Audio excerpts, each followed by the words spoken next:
A palavra é Jesus Cristo. Quinta-feira, na quarta semana da Páscoa, 15 de maio de 2025. Oremos.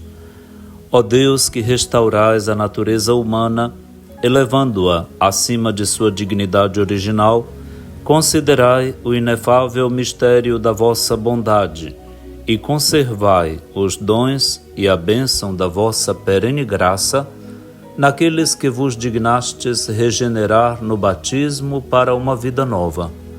Por nosso Senhor Jesus Cristo, vosso Filho, que é Deus, e convosco vive e reina na unidade do Espírito Santo, por todos os séculos dos séculos. Amém. Na liturgia da palavra da missa de hoje, temos na primeira leitura o texto dos Atos dos Apóstolos, no capítulo 13, versículos de 13 a 25.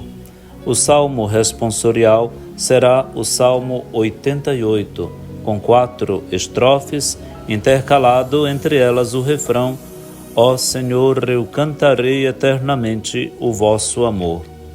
E o Evangelho será o de São João, no capítulo 13, versículos 16 a 20.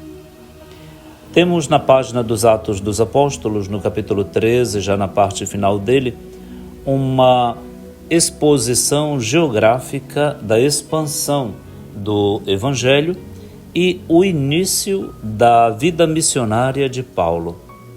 Paulo vai a Pafos e de lá embarca para Perge, na Panfilha. João Marcos, era o nome de Marcos, ainda muito jovem, de caráter um pouco mais delicado, frágil, voltou para junto de Pedro em Jerusalém. Paulo e Barnabé partem para Perge e chegam a Antioquia da Pisídia. Na sinagoga, num dia de sábado, se sentam e depois da leitura da lei e dos profetas, que era a Bíblia de então, os chefes da sinagoga mandam dizer-lhes se eles têm alguma palavra para encorajar o povo que pudessem proferi-la. Paulo levantou, fez um sinal com a mão e disse um discurso sintético e por etapas que expõe toda a história da salvação até Jesus. De uma forma catequética, concisa, coesa, clara, histórica, Paulo então cita nomes, etapas do processo revelatório, sem se perder, com uma clareza que encanta. É o primeiro discurso da missão de Paulo, este aqui. Um discurso querigmático, mas com resgate de suas raízes históricas na história da salvação.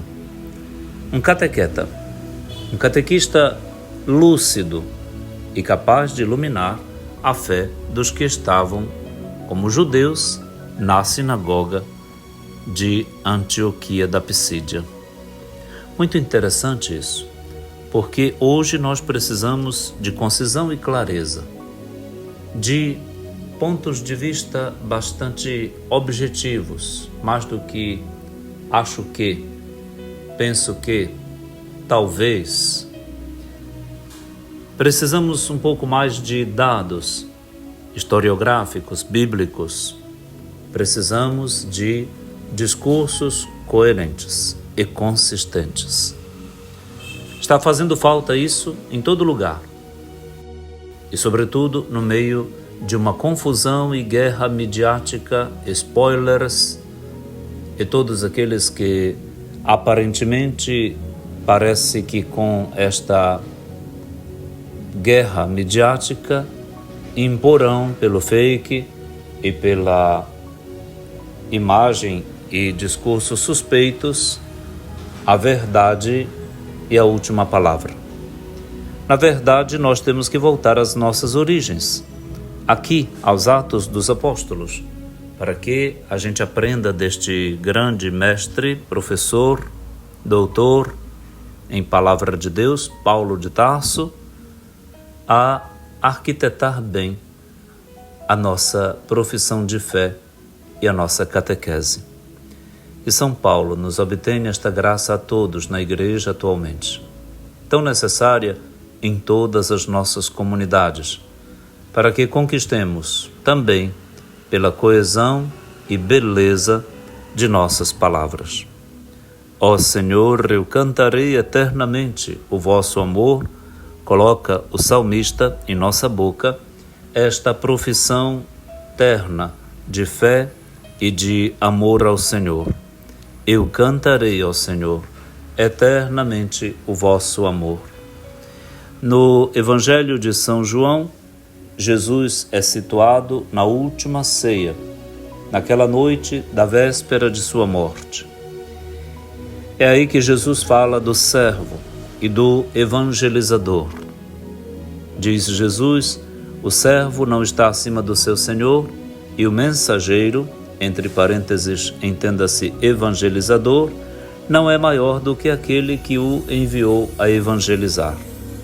Deve aparecer mais o Evangelho e aquele que o enviou do que o portador do Evangelho, o evangelizador. Portanto, hoje nós precisamos de menos personalismo projetado e mais palavra de Deus, como Paulo fez. Nós o elogiamos porque é necessário nesse tempo de grande dispersão, mas elogiamos a sua coesão, a sua metodologia fonética de palavras, de arquitetura do discurso. Mas, na verdade, o que nos interessa é Deus. O que nos interessa é seu Filho Jesus Cristo. O que nos interessa é a verdade contida na história da salvação, mais do que os propagadores desta história. Jesus, então, põe em evidência isso diante dos discípulos, para que estes que se tornarão os arautos, os propagadores do Evangelho, deem evidência ao seu Senhor. Quem recebê-los, receberá a Jesus. E quem receber a palavra de Jesus, que os discípulos levarem, recebem o próprio Pai que enviou Jesus. A Jesus, o maior interesse mesmo é o Pai. E o Pai continua sendo o maior interesse de todos nós.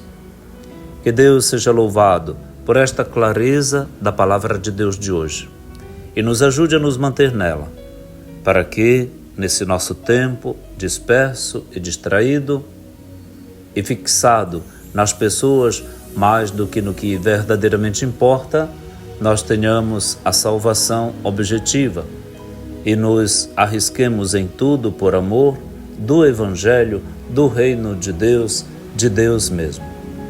Deus nos abençoe a todos com um dia feliz.